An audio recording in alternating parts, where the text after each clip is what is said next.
Hey everyone, Flutes here. Today I'm reviewing a new product on the Dungeon Masters Guild. This is a D&D 5e DM tool called Monster Weaknesses of the Multiverse. It's a sequel to another DM's Guild book about monster weaknesses for the Monster Manual. And what this is it's supposed to enable DMs to create weaknesses for their monsters, usually one combat and one social. Social being if they have a shared language compatible with the party. And to get out of the way, these aren't just weaknesses like in Pokemon where there's certain monsters that are just all vulnerable to something. These are much more lore-based and usually have like a cool effect to them. So just to dispel the Pokemon weaknesses, this is not quite what this is. I was given a copy of this for review for free. As you can see here, quite a big team went into this between the writing, the editing, the art, design and layout, and more. And from the table of contents, you can see that this is by creature type, so aberrations, then beast, constructs, and whatnot. And they go through every monster in Mordenkainen's Monsters of the Multiverse. So take all the monsters in there and picture all of them having an entry in this book,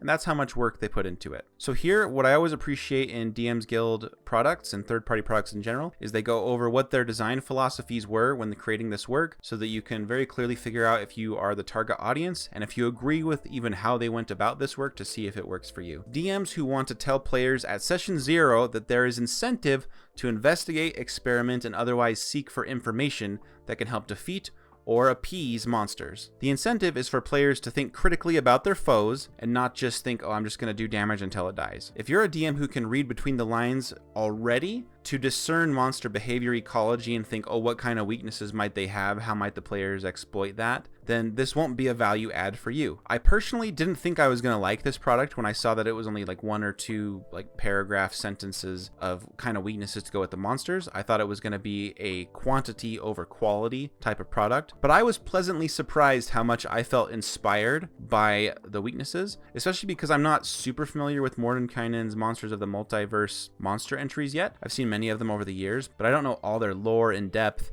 or what their abilities are. So reading what the monsters' weaknesses are immediately kind of evoked to me what those monsters were about. Why would they have those weaknesses? And it kind of fills in that gap for me. I will also say though that I showed this to someone that I thought would eat this up because she's big into lore, and she did think, yes, they fulfilled the goals, but it wasn't like an exciting product for her. So it kind of went against type like that. I thought it was going to be not a value add, and I thought it was going to be a big value add for her, but we ended up kind of being opposites. For its price point, I think it's a great value add at the PDF. I don't know if I would go for the book version for the price that it is, especially because this is a supplement to another manual, and so I feel like I'd have to have both open. But if I get the PDF, I could print out or just take little screenshots of the part I need for a monster I'm running and slap it in Excel or whatever I'm running, and I'm good to go. There are fantastic structures to the bookmarks here. You can find pretty much anything. Going into their design philosophies, they didn't want to have weaknesses that trivialize fights. They did want to keep fights moving and not bog them down, and they didn't want to reward obvious actions that player characters would already have done anyway. The weaknesses should make combat with the monster more interesting. It should be something that is discoverable, though they don't really give a lot of context to how the players might discover it. At the beginning of this PDF, I see that they do give some suggestions, which kind of echo what the DM's guide says about like different creature types and how characters might explore or get to know those creatures or recall information about them. But I would have liked more narrative ideas per monster, or at least like the monster types of like how characters might discover this kind of information. I just wanted more of that. Having said that, these weaknesses are simple for the DM to implement. They're usually very mechanically simple. There's a few odd ones, but they're at least cool enough to be worth the oddity. I also noted that this is kind of timely to go with the Ranger from the Expert Unearthed Arcana that we just got, because the Ranger's Hunter subclass at level 6 gets their Hunter mark the ability to see a monster's weaknesses.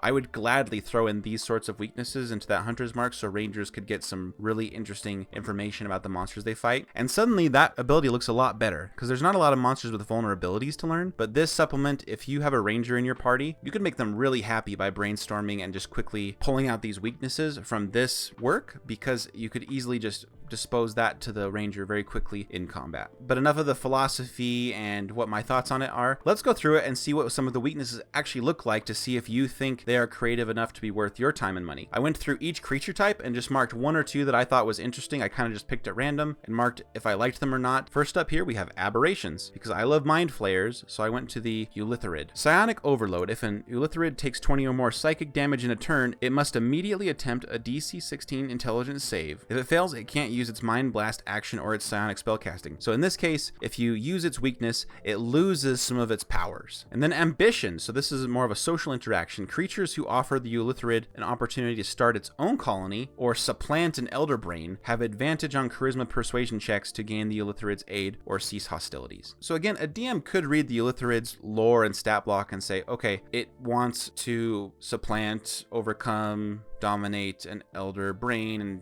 form its own colony. Like, yeah, sure. But this codifies it. So if it didn't occur to a DM, if that's not something you usually think about when you read through monsters, this spells it out for you loud and clear. They've already done the work for you. Great artwork here of the Eleutherid. Very evocative. Now let's go down here to beasts. Velociraptor. Basically, this is from Jurassic Park 3, where they use a raptor skull to manipulate the other velociraptors and confuse them. I thought that was just funny that they very clearly used that from Jurassic Park 3. Celestials. Now the Kirin, I don't know if I'm pronouncing that correctly, but it's this horse, unicorn looking draconic creature, but it's a celestial. So Sanguine Shield, a creature who drinks the blood of a unicorn is immune to radiant damage dealt by the Kirin for 24 hours. Evil act.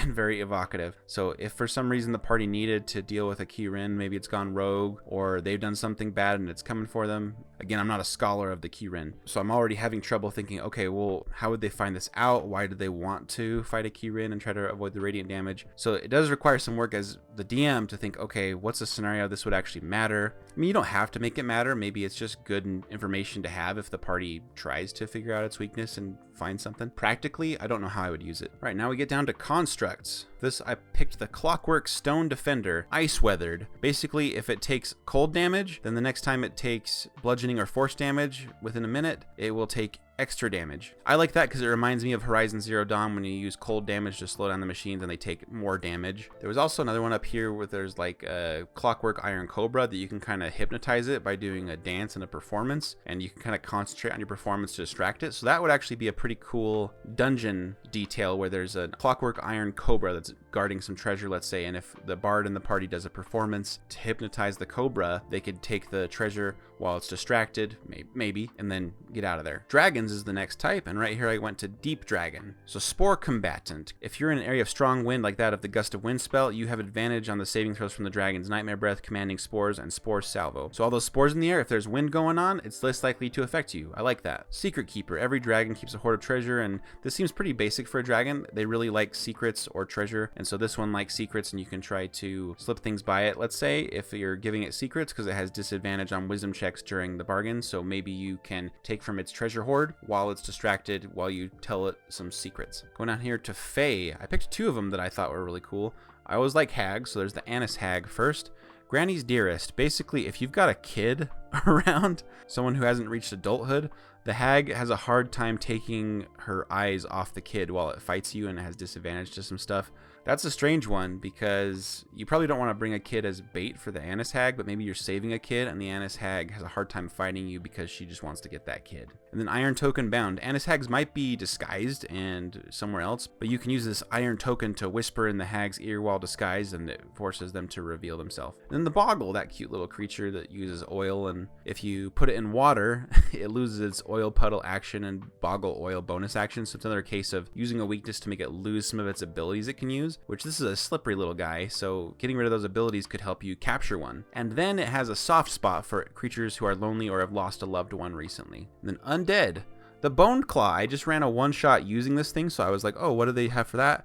And I really liked describing the big old claws these things have. But basically, when it attacks you, you can use your reaction to drop prone, so you duck this huge raking claw. Really tried to pronounce that word because when I was DMing, people thought I said a different word until like 5 minutes after I said it, and we finally figured out I was saying raking, not another word. So the Boneclaw would have disadvantage to hit you if you just dropped prone as a reaction when it tries to hit you. And the Knowledge Trap. Basically, the Boneclaw is like Lich-ish in that there is a phylactery mechanic to it, so you can try to do a magic ritual with its remains and basically seal it into a 5th level or higher spell scroll, basically an imprisonment spell effect. If you don't have a way to stop it from regenerating at wherever it's going to go, it's a sealing type effect. This is one of the best ones probably in this book because it deals with one of the greatest strengths of the monsters and a way to deal with it directly if the players know they can do it and they have the resources. And that's the gist of this book. So do I recommend it? Again, if you are a DM who thought these sorts of things were evocative and they started inspiring you to pull out the lore from the creatures, great.